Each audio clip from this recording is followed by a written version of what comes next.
Welcome to a brand new Metal Map podcast, and it's been a while since I've done an episode, about a month or so since the last one, but anyway, I'm back, and for the first time in quite a while, I think it's been, I don't know, about 4 months or so, we will finally be doing a music retrospective today. I don't think I've done one since May or so, But anyway, it's the Metal Map Podcast, and today we are going to be looking at probably one of the most famous bands, rock bands, heavy metal bands, whatever. Probably one of the most notable names in heavy metal right now. And they just released an album today, which is what I'm doing in the episode on them today. And it will be on Iron Maiden. I will be doing an Iron Maiden retrospective. So, this is going to be pretty fun. So, let's go ahead and get things started. First of all, a couple of shout-outs. First of all, Chucky's Playground. Great place to be. If you haven't checked it out, definitely do so. Feel free to sign up. Just a great place to be. Talk about all kinds of topics. So, be sure to hit it up.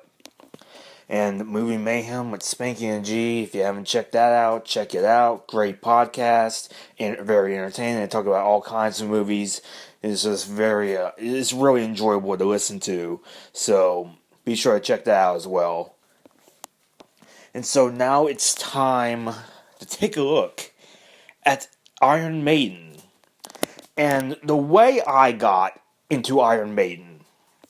It was around 2007, 2008 or so. And really that was the year I got into music in general because I was getting into my teens, and so I started listening to a lot more music, because teenagers tend to listen to a lot of music, I don't really think, a lot of, kids listen to music. I think they just watch TV and stuff like that. But I think it's when you become a teenager, it's when you start listening to like a lot of music, But yeah, the way I got into Iron Maiden, I used to watch a TV show, and I still do from time to time. I would watch a show on VH1 Classic called Metal Mania. And it's where they would show about 2-hour block of heavy metal videos. And the first Iron Maiden music video and song that I first heard was a song called The Trooper. And I really liked this song. I really liked it. So after I heard it, I ended up buying it on iTunes. And I started to discover Iron Maiden. So that's really how I got into it. I just really liked the sound of Iron Maiden. Just great heavy metal. I really liked it. So now we go on to their first album, simply called Iron Maiden, their self-titled debut. And the sound here, it's a little different from the Iron Maiden we all know and love. It's not like radically different or anything like that, but the sound is a little bit different. The production, I'll just say right now, it's awful. It really is. From what Iron Maiden themselves have said, they basically said that the producer was not interested in the album at all. So the band pretty much had to produce it themselves. And I think they go on record and say that they're not happy with the production. But I think, even though the production is awful, I think that it sort of works in this, area, because this whole album is very punkish. It has a very punk rock kind of vibe. And I think that awful production, it really fits, because a lot of punk albums have pretty awful production. I think of Dead Kennedys, first album, I believe, the one with Holiday in Cambodia on there. I can't remember what's called, like Rotten Fruits and Vegetables or something like that. But anyway, so punk usually has like terrible production. It just does. But I think it really fits the vibe, because it's very raw, it's very edgy, it really fits the kind of vibe. And it's also the first appearance of Eddie, And Eddie on the cover, front cover, Eddie definitely looks like a punk rock kind of guy, punk rock fan. And Eddie is the band's mascot, Eddie the Head.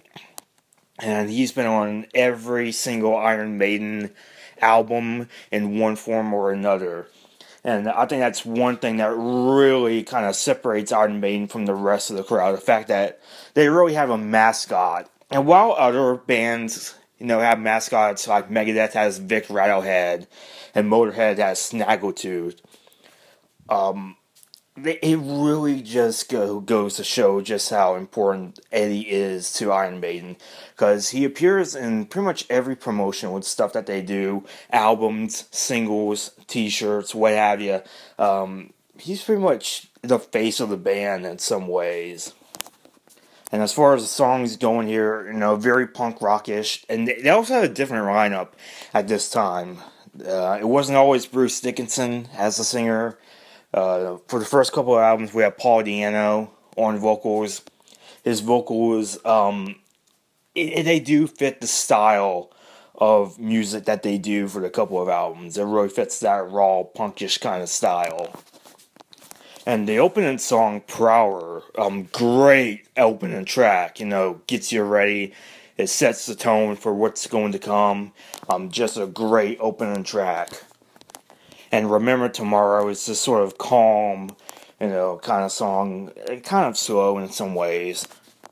And then we have Phantom of the Opera, which is probably one of Maiden's most well-known songs, I guess. And that's a really good one as well. And Transylvania, which is an instrumental, and that's a really good one as well. And I wish Iron Maiden would do more instrumentals nowadays, because I think they're really good at them. The music for Iron Maiden always been very strong. And Charlotte the Harlot, that's a very good one. That's a very good one as well. And that ends up beginning a bit of a saga for Iron Maiden, because there's this whole Charlotte, there's like 4 songs or so that center around this fictional character, this fictional prostitute called Charlotte the Harlot. And there's going to be a few songs as we go along, and this one starts it off. It's really good. And finally, the outro, simply known as Iron Maiden. So Iron Maiden, one of the few bands to actually have a song named after the band themselves. And I think the only other bands that have done that are Black Sabbath and Motorhead. I could be missing a few, but from what I can remember, those are one of the few bands that have had a song named after the band's name. So overall, Iron Maiden, the self-titled debut, it's a pretty good album. If you're really into the kind of late 70s, early 80s kind of punk rock, then I think you'll really enjoy this one. It's a little bit different from the Iron Maiden that we'll come to know and love, but in terms of sound, if you're a big punk fan, or even if you're an Iron Maiden fan in general, I think you'll like this one. It's pretty good. And then we get the second album from Iron Maiden called Killers, and this was released in 1981, just 1 year after the self-titled debut. And this one, I'd say, is better than the first one. It still sort of has that punkish kind of vibe, but at the same time, you can sort of tell they're starting to kind of evolve their sound into what is the standard Maiden sound. And it's just pretty good. And the cover of this one, probably the best album cover Iron Maiden's ever had. Very iconic shot of Eddie killing a guy. Just really iconic. Whenever I think of the mascot Eddie, this is usually the first album cover that I think of. And this one, it starts off really well with the Ides of March, and this is another instrumental, and it's great to see some instrumentals on here. And then we get Wrathchild, which is great. And Murders in the Rue Morgue. This one is a little bit underrated. It's not an Iron Maiden song that really gets talked about a whole lot, but I think it's really underrated. It's really good. Just really great. And then we get Genghis Khan, which is another instrumental. And, we get a great songs like Prodigal Son and the title track and Purgatory. Just really great songs, on here. So, overall, there's really not much to say. It's very good. If you haven't heard it, definitely check it out. I'd say it's better than the first album. Production values, way better than the first one. This was produced by Martin Birch, who would end up producing the bulk of their discography for the rest of the 80s.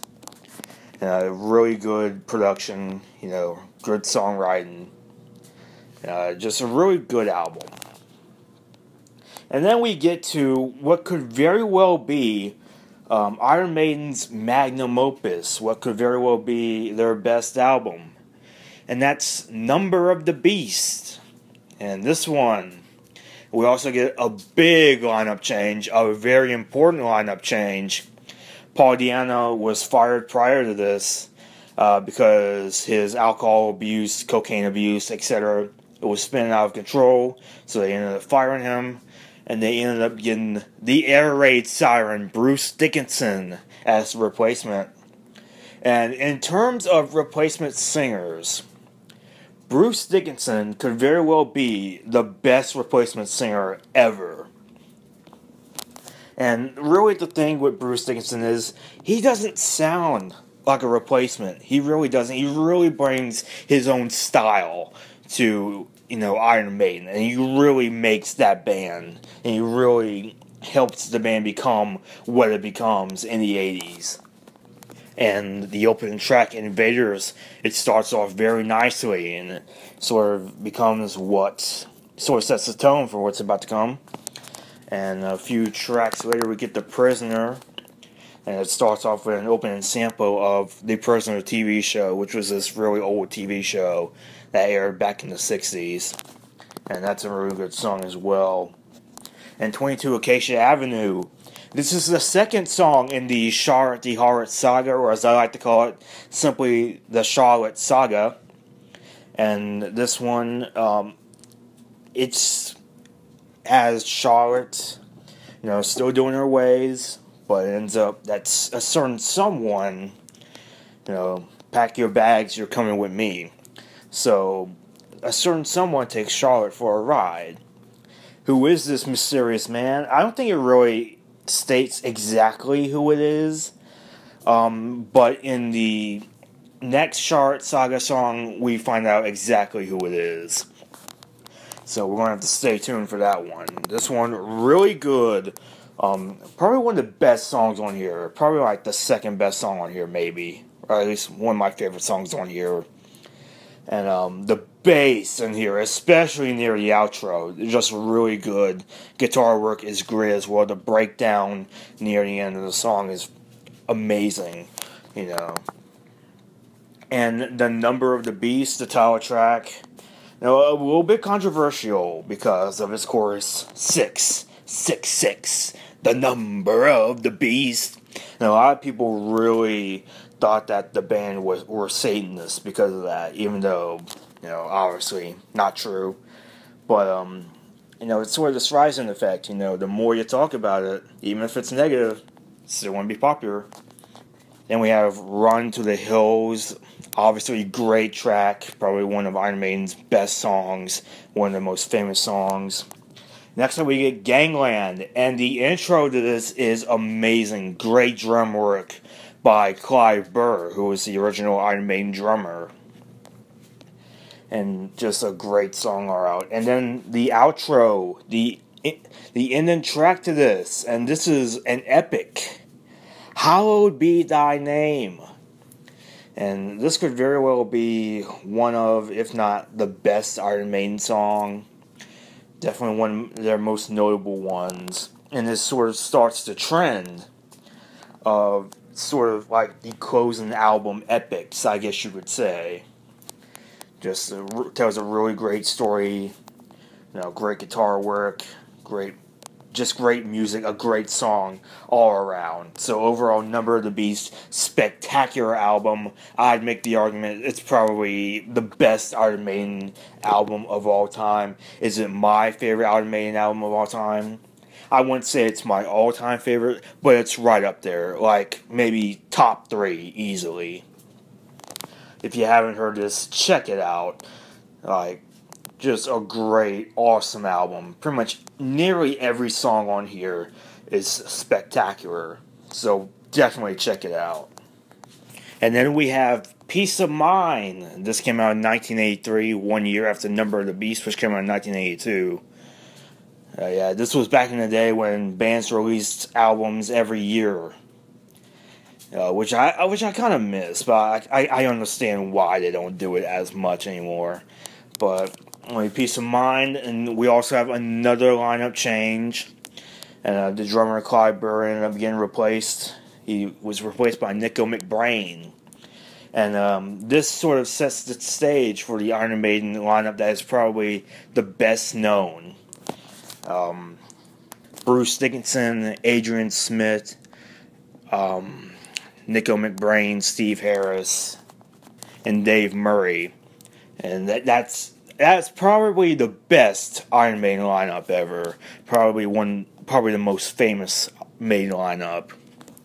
And Peace of Mind was actually the first. It's the first Iron Maiden album I actually have. I actually have this album, the physical CD copy. And I wouldn't really say that I like it that much. Mainly because I was in a store one day, Best Buy. And I was sort of in a hurry, so I just decided to grab the first Iron Maiden disc I saw, which was Peace of Mind. So I was like, why not? That's not to say that the album's bad. In fact, it's kind of quite the opposite. It's actually pretty good. I wouldn't necessarily say it's my favorite Iron Maiden disc, but I'd say it's a pretty solid disc. First of all, we got Where Eagles There, and that's a good one. Flight of Icarus, that's a pretty solid one as well. Die With Your Boots On, that's a great one. The Trooper, like I said early on in the beginning of this, first Iron Maiden song I ever listened to, and it's a great song. Quest for Fire, that's a really good one too. It's a really great story, very historical. But there's sort of a theme going on in Iron Maiden's work. And To Tame a Land, which is the outro, I guess the outro epic that they kept continuing on from Number of the Beast. So overall, Peace of Mind, it's a solid album. I wouldn't really say it's as good as Number of the Beast. I don't think it's as memorable as Number of the Beast. But on its own terms, it's a pretty solid album. And then we have probably my favorite Iron Maiden album, Powerslave. And I'll go on record and say that this is my all-time favorite Iron Maiden record. Just great. First of all, the album cover of Powerslave released in 1984. The album cover is so good. Eddie being depicted as an Egyptian statue. And I just really love the artwork to this. It's just amazing. And the songs here are great as well. Aces High starts us off. That's a good one. 2 Minutes to Midnight. That's a great one. Probably one of my favorite Iron Maiden songs. Ranks right up there. And then we have another instrumental, Lost for Words, Big Ore. And I believe this is the first instrumental of Iron Maiden's we've had since Killers. So it's nice to have another instrumental here. Flash of the Blade, good as well. Back in the Village. And Powerslave. I believe Back in the Village is actually sort of a pseudo-sequel to The Prisoner. I think it's both of them are about the Prisoner, the TV show. And then we have the title track, Powerslave, which is great. And then we get to what could very well be my favorite Iron Maiden song of all time. And what could very well be the greatest one of all time. Rime of the Ancient Mariner. And this one, wow. This is just great. Clocking in at 13 minutes and 45 seconds. At the time, their longest song. And this really began, they would always do epics like Hallowed Be Thy Name and Entertainment Land, but this one is where things really pick up speed. And this one sort of starts off their sort of progressive metal kind of interest. Lots of great work in here. And it really starts when it sort of calms down around the 5-minute mark or so. And that's when it gets really good. Just a lot. It really good. It really does take you on a musical journey. And I think that's what Iron Maiden is really good at. Just really good. And for the longest time, it was actually their longest song ever. But it ended up getting surpassed by a certain song, which we're going to be talking about much later on. But overall, just fantastic album. My personal favorite Iron Maiden song, Iron Maiden Mariner, my personal favorite Iron Maiden song, Powerslave, my personal favorite Iron Maiden album. If you haven't heard it, what are you waiting for? Definitely check it out. Just a great, fantastic album. And so next up, we have Somewhere in Time. And this was released in 1986. And the band went on a very lengthy World Slavery Tour, which was the Powerslave Tour.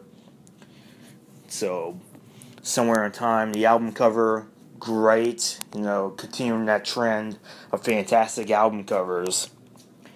It depicts Eddie as being a futuristic warrior in a futuristic world. And what I love about this album cover is that there's so many hidden little details in there. Like, you see an Iron Maiden cover, and it's the Eddie from the first album. And above it, it's Acacia. So, 22 Acacia Avenue. And on the back cover, there's tons more. Just a fantastic album cover. Just really good. And probably one of the most creative album covers Maiden's ever had. And this one, the sound of it here is a little bit different from, their past ones. This is the first album to use guitar synthesizers, and it really doesn't sound as bad as you'd think it would. Whenever you hear synthesizers in like rock or metal, you kind of start to worry a little bit. Because, it could easily go one way or the other. It could sound cool, or it could just sound cheesy and terrible, like Van Halen's Jump. But luckily it sounds really cool on here. We get the first track, Caught Somewhere in Time. Intro, fantastic. Really sets the tone for what's going to come. Just a really good song. And Wasted Years, that's a good one. Really good one. And Sea of Madness, that's a good one. Heaven Can Wait, a really good one. And our closing track, continuing that trend of epics, Alexander the Great, another historical one. This time only clocks in at 8 minutes and 35 seconds, but still just a really good epic. Not as good as Rime of the Ancient Mariner, but still pretty solid. So overall, Somewhere in Time, really good album. A little bit different from the usual Maiden fare, but if you like a lot of Maiden albums, like this one, I don't think it changes it quite a lot, but it changes it quite a little. Like it sort of depends on your tolerance of synthesizers. But overall, I think this is a pretty good album. I really like this album. So now we get Seventh Son of a Seventh Son, and this is from 1988. And this one's pretty solid. This one has a bit of a gruesome album cover. Eddie, he's kind of severed from the waist down. He only has his top aft, and it's pretty cool. And this one, I think it's pretty solid. I know a lot of people really like this record from what I've been hearing. I wouldn't really say it's that good.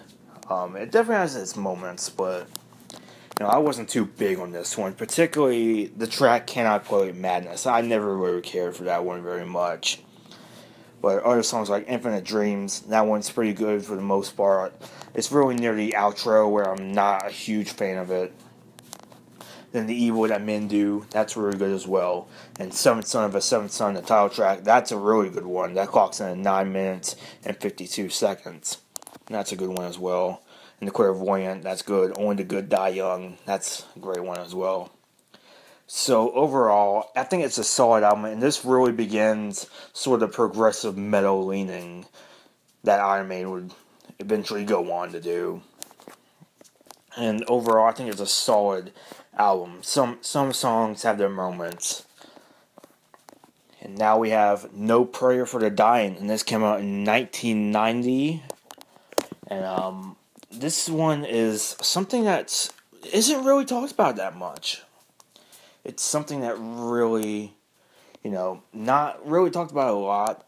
And I think this one is kind of underrated a little bit. It's sort of forgettable, but at the same time, it has its moments as well. It also marks the first lineup change. Adrian Smith ended up leaving the band. So he was replaced by Janet Gears. And he had previously worked with Bruce Dickinson on his first solo album, Tattooed Millionaire.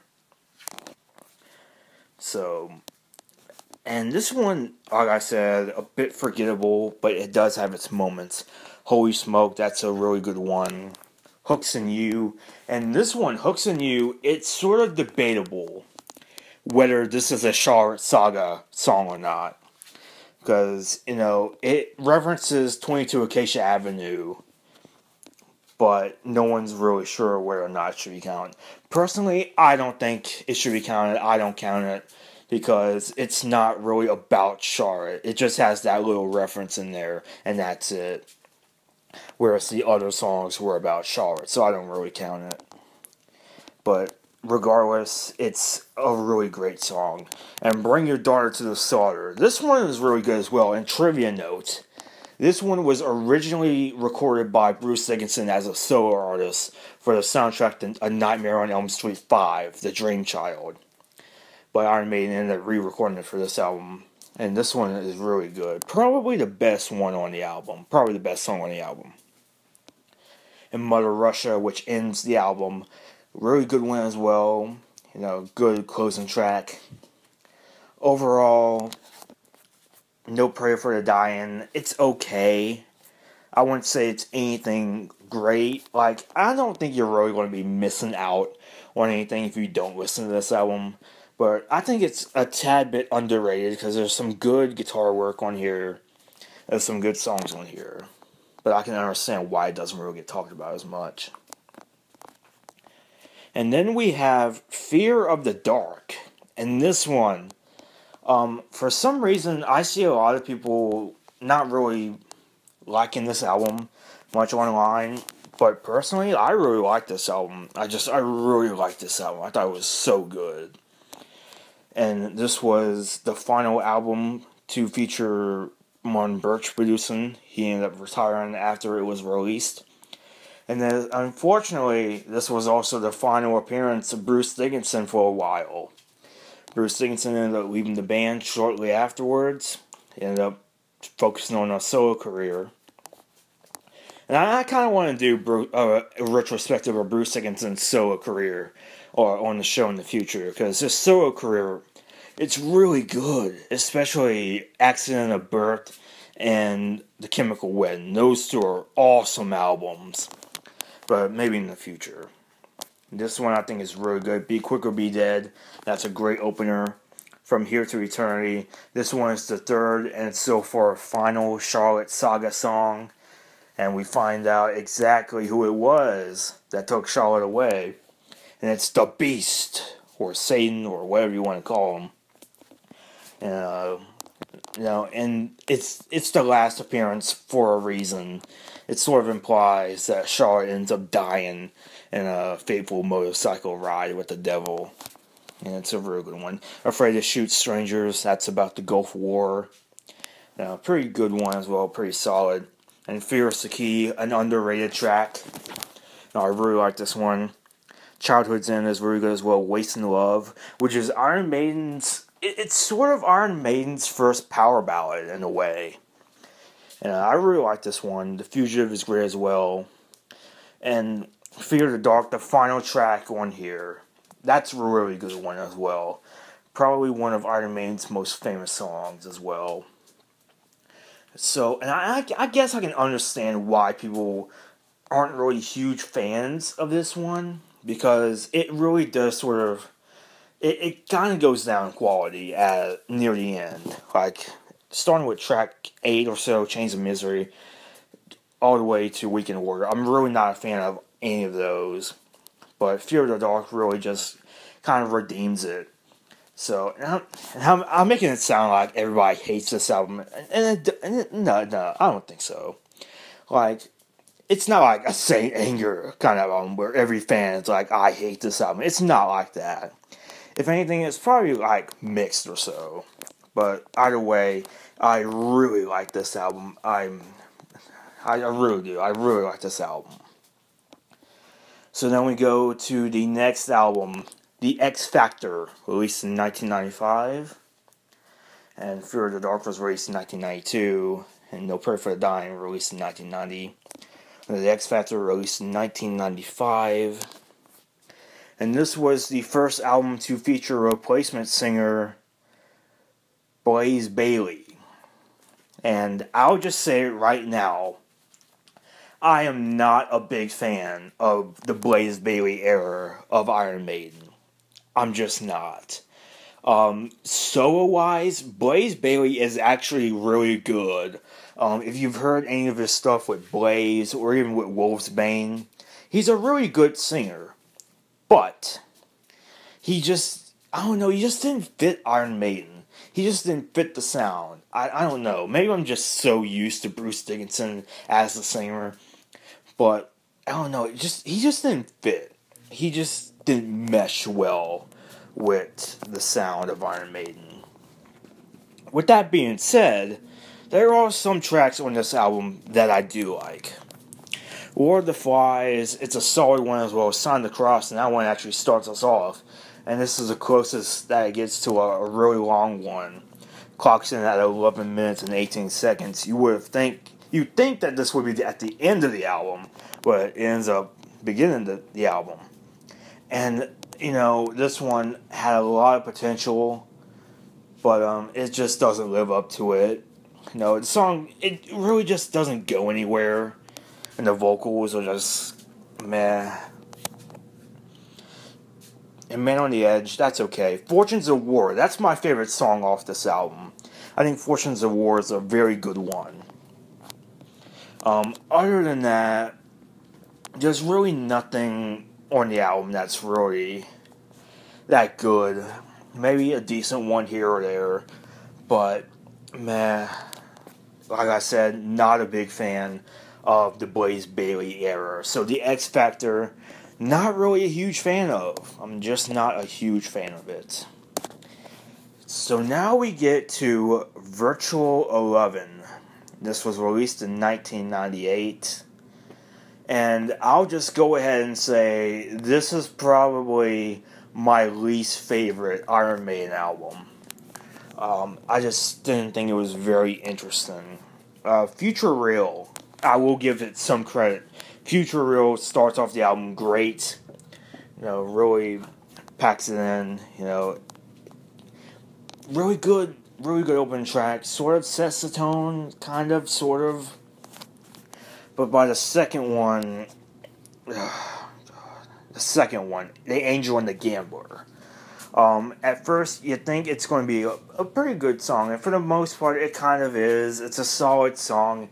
The only problem, near the end, they repeat the chorus over and over and over again. Like, we get it, man. It's more annoying than it is cool, It's just not that good. Like, it just gets annoying to hear the chorus over and over and over again, especially in such a long song like this, and it seems like the only reason they did it was to just kind of pad out the song. And it's just, the rest of the album is just sort of boring. I just could not get into this album at all. Like I said, not a big fan of Blaze Bayley as the singer. On his own, he's good, but in terms of Iron Maiden, he just doesn't mesh well. He doesn't really have much chemistry with the rest of the band. So overall, Virtual 11, personally my least favorite Iron Maiden song, personal Iron Maiden album, my least favorite personal Iron Maiden album. Just not a fan of it at all. And then we get Brave New World in 2000. And we get the return of both Bruce Dickinson and Adrian Smith. They finally returned to the band. But Janet Gears ended up remaining with the band. So now we are at a 6-piece band. So it will be pretty cool to see what that sounds like. And this one, after 2 really disappointing albums, this was the one where they finally got back on track. A really good album. First of all, The Wicker Man, the opening track. Really good song. Really great song. Great Iron Maiden single. And then we get the title track, Brave New World, which is pretty solid. Blood Brothers, which is pretty good. The Mercenary, very good. Very underrated album. Very underrated song. And The Nomad is pretty good. Out of the Silent Planet, that's a really good one as well. The Thin Line Between Love and Hate, which closes the album, and it's 8 minutes and 26 seconds. Really good one as well. Really like this one. So, overall, not much to say. Brave New World, the triumphant return of both Adrian Smith and Bruce Dickinson to the band. And you'll start to notice from the X Factor on, or from Virtual 11 on, the albums are just going to get longer and longer. Like I said, they discovered the progressive metal side on Seventh Son of a Seventh Son, and it's going to keep growing and growing as it goes on. A lot of the songs here are about 6 minutes or so, but I really don't mind that, because I do like long songs here and there. I do like progressive metal, so as long as they don't repeat the chorus over and over again. Because The Angel and the Gamer is about 9 minutes long, and it repeats the chorus over and over again. But anyway, overall, Brave New World, really good. Just really good. If you haven't checked it out, definitely check it out. And then we get Dance of Death from 2003. And this one, first of all, the album cover. I'll just go ahead and say that the album cover to this is terrible. This is probably the worst Iron Maiden cover that there's ever been. I think even then, I think the concept of it really isn't that bad. Eddie as the Grim Reaper having the Dance of Death somewhere, most likely hell. I think if it was animated the right way, it could end up being a good album cover. But it was done in CGI. Not that I necessarily have a problem with CGI, but this was bad CGI. 2003, and obviously we've come a long way in terms of CGI. But this is just terrible CGI. This is like Where the Dead Go to Die, kind of bad. And just, I don't know. It's just my least favorite Iron Maiden album cover ever. And it really does remind me of a movie that was released just a few years ago called Where the Dead Go to Die. That had some pretty terrible CGI. But anyway, and this also came out in 2003, and I think I've said this before, but 2003 is one of my personal favorite years in terms of music and entertainment and stuff like that, because that was the year that, I don't know, I just really like that year for some reason. I'm very nostalgic for that particular year. But here we go, the track listing, Wildest Dreams. And Wildest Dreams starts off very good. A great opening track. Then we have Rainmaker, which is great. We have Monsiker, or however you say that. And that's a really good one as well. Dance of Death is a good one as well. Passchendaele is pretty solid. Age of Innocence is pretty good. And Journeyman. And Journeyman is a really interesting one, because it's fully acoustic, and that's really interesting. and it clocks in at about 7 minutes and 6 seconds. It's a good little closing track. I really like how sort of different it is from the other Iron Maiden songs. So overall, Dance of Death, it's okay. You're not really missing anything, but it's a pretty solid little album. Then we get A Matter of Life and Death, released in 2006. And this one kind of surprised me. After sort of the disappointment of Dance of Death, this sort of surprised me. And this one is pretty much war-inspired, war and religion, recurrent themes. And the cover has skeleton soldiers along with Eddie as a soldier riding the tank. This one's really good, like I said, just great. And A Different World starts us off really good. It's just a really good opening track. Then These Colors Don't Run, that's a really good one, underrated as well. And The Pilgrim, that's a really good one as well. And Out of the Shadows, the reincarnation of Benjamin Brague. And that's a really good one, tells a really great story. And The Legacy, which ends the album, and it clocks in at about 9 minutes and 20 seconds. That's a really good one as well. So this album, I actually think, is really underrated. Doesn't really get talked about a lot, but I think it should, because really good, really great guitar work, great music, great lyrics, just all around a really good album. I think probably the best since Fear of the Dark, yeah. It's probably the best album since Fear of the Dark, I'd say. So, if you hadn't heard it, definitely check it out, because I think it's really underrated. And then we get The Final Frontier. And this was released in 2010. And this was the first Iron Maiden album where I was really looking forward to the release day. Because by this time, I now know who Iron Maiden is. I'm now a big fan of them. And as soon as this album was announced, I was very excited for it. I could not wait for the album to come out. And so here we go. And we have some pretty good songs on here. The opening track, Satellite 15, The Final Frontier, so it's the title track. And I'd say this is a pretty decent one as well. I think that the Satellite 15 first part of it, which is the first couple of minutes, I think that should have been just an instrumental one that should have just been split into two. Satellite 15 should have been an instrumental opening track, and The Final Frontier would have been the second track. And it sort of reminds me of the Megadeth kind of songs, like Holy Wars, The Punishment Due, or, that kind of song. And it's a pretty good opening track. And the second one, El Dorado, and this is a really good one. It's about the economic troubles that the country has been going through. And this one is a pretty good one as well. And Mother of Mercy, this is one that really underrated as well. Not a lot, it doesn't get talked about a lot, but it really should. I think it's really good. And I Love Avalon, this is a really good one as well. And The Talisman, that's a good one. And the closing track, When the Wild Wind Blows. This clocks in at about 11 minutes or so. And this is a really good closing track.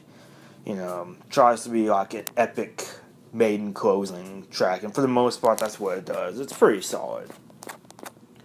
So overall, this particular album, really solid album. I really like this album, and I really love the album cover as well. Like Eddie in space, even though the space creature doesn't really look much like Eddie, I think the idea of Eddie being in space, I think it's really good. I think it has a lot of potential, and they really discovered this in the Satellite 15, The Final Frontier music video. So I really like this album cover. Really cool. And finally, we get to Iron Maiden's latest album that was just released today, The Book of Souls. And this one I really liked. I just finished listening to it about an hour, 2 hours ago. So this is really just my first impression of the album, and it could very well end up changing in a few months or even about a year or so. But as far as first impressions go, I really like this album. I really, really like this album. This is Maiden's first ever double album, and the entire album itself clocks in at 92 minutes. So we get 92 minutes of new Iron Maiden songs. I do not have a problem with this at all. You can never get enough Maiden.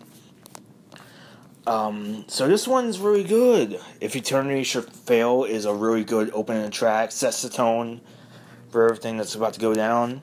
Speed of Light, which was the first single from this album, really good one as well. And The Red and the Black, I really like this one. This is really good. And The Book of Souls, which ends this one.